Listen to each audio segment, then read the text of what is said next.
Hi guys, welcome back to my YouTube channel the SCP study. हम पढ़ रहे थे राजस्थान में सभ्यताओं के बारे में, जिसमें हमने कालीबंगा सभ्यता और गणेश्वर सभ्यता के बारे में पढ़ा था। एक हनुमानगढ़ की सभ्यता थी और दूसरी सीकर की सभ्यता थी। आज हम पढ़ते हैं आहड़ सभ्यता के बारे में, जो कि उदयपुर में स्थित थी। तो चलिए शुरू करते हैं अब आहड़ सभ्यता के बारे में।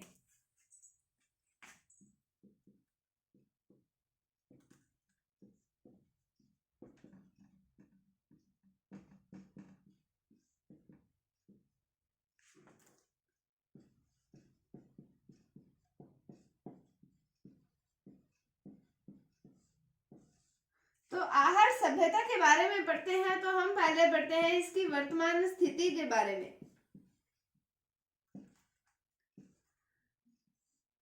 तो वर्तमान स्थिति है इसकी उदयपुर में। उदयपुर में है। अब हमें ना हर एक सभ्यता जाएगी, उसके अंदर एक ना एक नदी आएगी, क्योंकि ये नदी घाटी क्षेत्रों में ही विकसित हुई थी ये सभ्यताएं। तो ये जो हमें सभ्यताएं पढ़नी है, तो इनकी नदियों के बारे में तो हमें पता ही होना चाहिए कि कौन सी नदी के किनारे पर कौन सी सभ्यता विकसित हुई थी। तो उदयपुर में यहाँ पर नदी आएगी आयड़, या फिर हम इसका नाम कह सकते हैं बेड़च नदी। आयड़ या बेड़च नदी के किनारे ये सभ्यता विकसित हुई थी। कौन सी सभ्यता है ये? आहड़ सभ्यता। फिर हम बात करते हैं इसके समय की। तो जो इसका समय आता है वो आता है 2000 ईसा पूर्व से 1200 ईसा पूर्व तक। 2000 ईसा पूर्व से 1200 ईसा पूर्व तक। अब हमें इस सभ्यता की, कौन सी सभ्यता है ये? आहड़ सभ्यता। अब हमें इसके पढ़ने हैं अन्य नाम, इसको कई और नामों से भी जाना जाता है, तो उनकी बात करते हैं हम। इसे कहा जाता है धूलकोट की सभ्यता।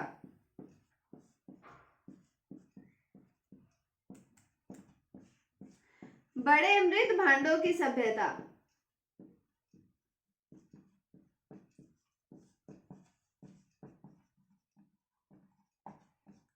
अब ये जो बड़े मृत भांड है, इससे स्थानीय भाषा में कहा जाता है कोठ व गोरे। कोठ व गोरे। तो इसे कोठ व गोरे की सभ्यता भी कहा जाता है। अब जो कोठ और गोरे है या फिर बड़े मृत भांड है, इनका मतलब क्या हुआ? इनमें ना अनाज को संग्रहित किया जाता था। जो अनाज होता था उसका संग्रहण होता था इनमें। अनाज का संग्रहण होता था, तो इसे बड़े मृत भांडों की सभ्यता, कोठ व गोरे की सभ्यता कहा जाता है। साथ में इसका एक और नाम आता है बनास की सभ्यता।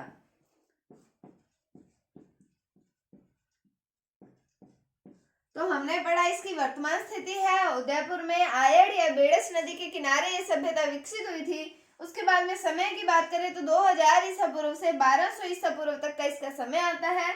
धूलकोट की सभ्यता, बड़े मृत भांडों की सभ्यता, कोठ व गोरे की सभ्यता इसे कहा जाता है, और बनास की सभ्यता भी इसे कहा जाता है। ये नाम हमें याद होने चाहिए।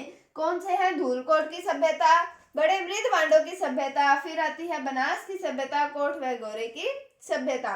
ये किसे कहा जाता है? आहड़ सभ्यता को। आयड़ नदी तो हमें इससे याद हो जाएगी, आहड़ और आयड़ एक जैसे सिमिलर से वर्ड्स हैं, तो ये तो नदी का नाम तो हमें याद हो जाएगा, लेकिन ये नाम हमें याद होने चाहिए। आइए एक बार फिर मेरे साथ रिवाइज कीजिए इसे। धूलकोट की सभ्यता, बड़े मृत भांडों की सभ्यता, कोठ व गोरे की सभ्यता, बनास की सभ्यता किसे कहा जाता है? आहड़ सभ्यता को कहा जाता है। अब हम बात करते हैं इसकी खोज की।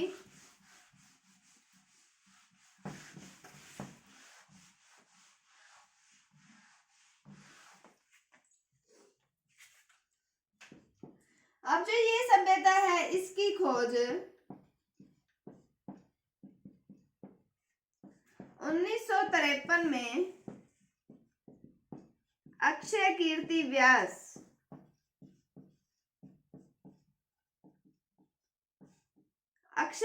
व्यास के द्वारा की गई।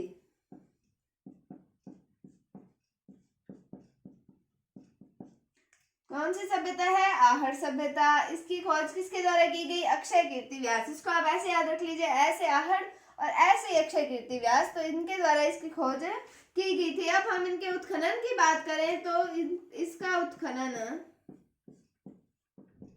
या फिर इसका उत्खनन कार्य 1956 में रतन चंद्र अग्रवाल के द्वारा किया गया।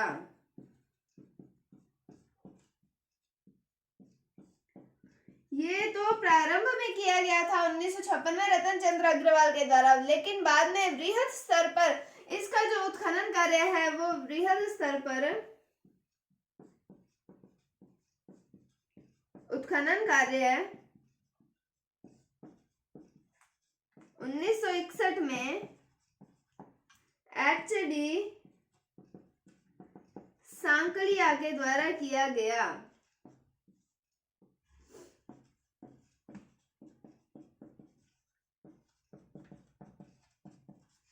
तो खोज की बात की हमने 1953 में अक्षय कीर्ति व्यास के द्वारा खोज की गई थी। फिर उत्खनन कार्य की हमने बात की तो 1956 ईस्वी में रतन चंद्र अग्रवाल के द्वारा इसका प्रारंभिक उत्खनन कार्य किया गया था रतन चंद्र अग्रवाल के द्वारा 1956 ईस्वी में, और बृहद स्तर पर उत्खनन कार्य किया गया था 1961 ईस्वी के अंदर HD सांकलिया के द्वारा किया गया था। उसके बाद में हम आगे बढ़ते हैं कि जैसे हमने कालीबंगा में पढ़ा था कि ये एक शहरी सभ्यता थी, इसके अंदर हमने शहर के बारे में पढ़ा था, लेकिन ये जो सभ्यता है ये एक ग्रामीण सभ्यता है। तो आहड़ सभ्यता जो है, आहड़ सभ्यता एक ग्रामीण सभ्यता है। अब ग्रामीण सभ्यता है तो इसके अंदर जो इसकी अर्थव्यवस्था होगी, पैसा कमाने का जरिया जो होगा वो क्या होगा, या तो कृषि होगी या फिर पशुपालन होगा, लेकिन यहाँ पर ज्यादातर जो था ये पशुपालन पर आधारित थी। तो इसकी अर्थव्यवस्था की अगर हम बात करें तो इसकी अर्थव्यवस्था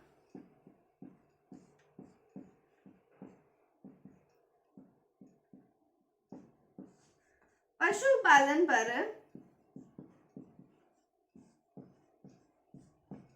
आधारित थी। ग्रामीण सभ्यता है कौन सी, आहड़ सभ्यता, और इसकी जो अर्थव्यवस्था है वो पशुपालन पर आधारित थी। अब हम बात करें कि इसके अंदर ये जो सभ्यता थी ये 8 स्तरों पर इसके साक्ष्य प्राप्त हुए हैं। मतलब इस सभ्यता से 8 स्तर में साक्ष्य प्राप्त हुए हैं। अब ये क्या मतलब हुआ कि 8 स्तर में साक्ष्य प्राप्त हुए हैं कि पहले एक बार नगर विकसित हुआ, उसके बाद में दूसरा विकसित हुआ, तीसरा विकसित हुआ, चौथा विकसित हुआ, इस तरीके से ये 8 स्तरों पर इसके साक्ष्य प्राप्त हुए हैं। जब हमने कालीबंगा सभ्यता पढ़ी थी तब हमने उसके अंदर 3 स्तर पढ़े थे, एक तो पूर्व हड़प्पा कालीन और उत्तर हड़प्पा कालीन सभ्यता। ये 3 स्तर हमने पढ़े थे कालीबंगा सभ्यता में, और ये जो है ये तो 8 स्तरों पर इसके साक्ष्य प्राप्त हुए हैं। तो कालीबंगा में 3 स्तर और आहड़ सभ्यता के अंदर 8 स्तरों पर इसके जो है वो साक्ष्य हमें प्राप्त हुए हैं।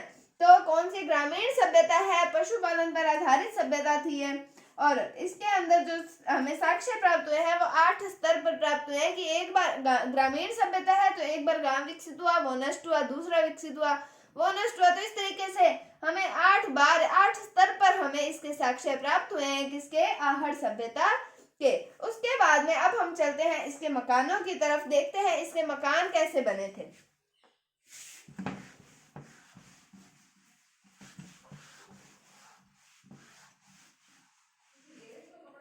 तो हम इसके मकानों की बात करते हैं, तो इसकी पहले हम डालेंगे नींव। मकान की डालते हैं नींव।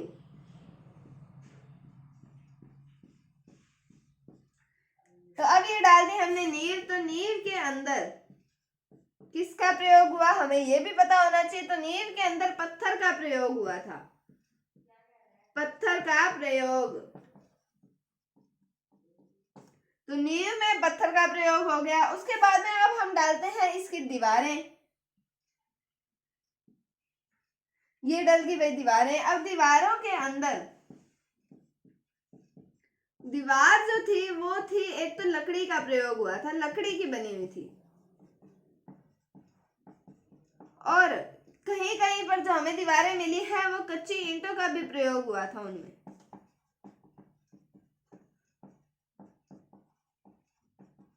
जब हमने कालीबंगा सभ्यता के बारे में पढ़ा था तो उसमें हमने लकड़ी की नालियों के बारे में पढ़ा था, वो उसकी एक विशेषता थी।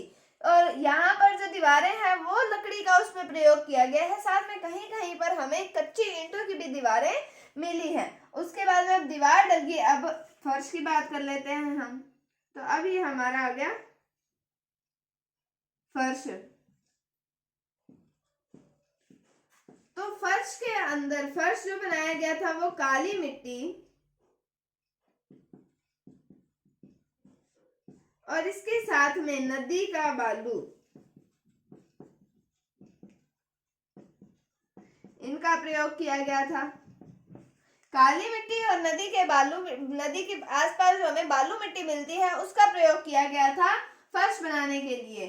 तो भाई अब जो यहाँ से ये मटेरियल बचता था फर्श बनाने के लिए, वो कई बार ये दीवारों पर भी लेप देते थे। और उसके बाद में अब हम डाल देते हैं इसकी छत और मकान को करते हैं कंप्लीट।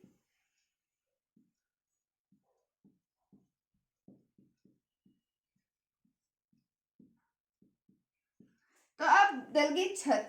तो छत जो थी ये घास फूस से बनी हुई थी।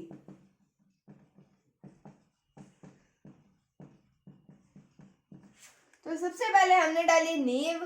तो नींव के अंदर पत्थर का प्रयोग हुआ था, फिर दीवारें डली, दीवार के अंदर लकड़ी का प्रयोग और कच्ची ईंटों का प्रयोग हुआ था।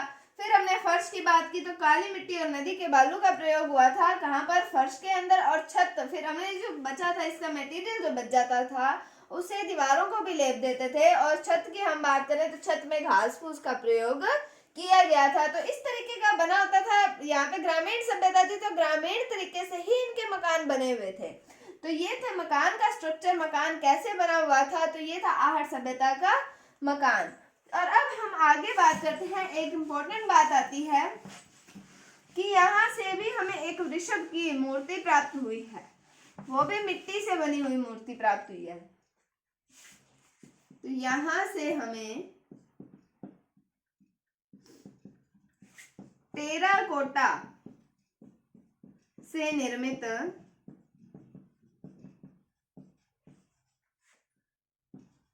वृषभ की मृण मूर्ति प्राप्त हुई है। अब टेराकोटा क्या होता है कि जो अपने मिट्टी के खिलौने बनते हैं, जो उसकी मिट्टी होती है, जब उसको मतलब जब खिलौने बनाए जाते हैं तो उसको आग में पकाकर अगर बनाया जाता है तो वो होता है टेराकोटा। तो ये जो बनी हुई थी वृषभ की मृण मूर्ति का मतलब हो गया मिट्टी की मूर्ति। तो जो वृषभ की मिट्टी की मूर्ति बनी हुई थी वो टेराकोटा से निर्मित थी, मतलब आग में पकी हुई थी। तो वो हमें यहाँ से प्राप्त हुई है। और जो ये जो वृषभ की मूर्ति है जो यहाँ से हमें आहट सभ्यता से प्राप्त हुई है, इसे कहा जाता है बनासियन बुल। इसे बनासियन बुल कहा जाता है। तो हमें यहाँ से टेराकोटा से निर्मित वृषभ की मृण मूर्ति प्राप्त हुई है। और जो ये वृषभ की मृण मूर्ति है इसे कहा जाता है बनासियन बुल। तो ये इंपॉर्टेंट है, बनासियन बुल ये हमें आहट सभ्यता से प्राप्त हुआ है। उसके बाद में हमें यहाँ से बिना हत्थे के पानी के बर्तन भी प्राप्त हुए हैं। यहाँ से हमें बिना हत्थे के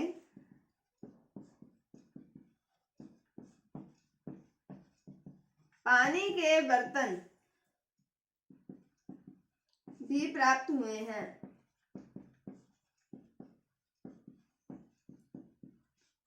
बिना हत्थे के पानी के बर्तन का मतलब हुआ कि अब जैसे ये है, ये तो हो गया हत्थे वाला पानी का बर्तन। और जो हम अब बिना हत्थे के पानी के बर्तन की बात करें तो ये हो गया बिना हत्थे के पानी का बर्तन। तो हमें यहाँ से बिना हत्थे के पानी के बर्तन भी प्राप्त हुए हैं। जब हम अगर पढ़े इंटरनेशनल सिविलाइजेशन यानी कि अंतरराष्ट्रीय सभ्यताओं के बारे में पढ़ते हैं तब हम ये भी पढ़ते हैं कि ईरान और बलूचिस्तान में भी हमें बिना हत्थे के पानी के बर्तन प्राप्त हुए हैं। तो हम ये कह सकते हैं कि ईरान व बलूचिस्तान से भी हमें बिना हत्थे के पानी के बर्तन प्राप्त हुए हैं।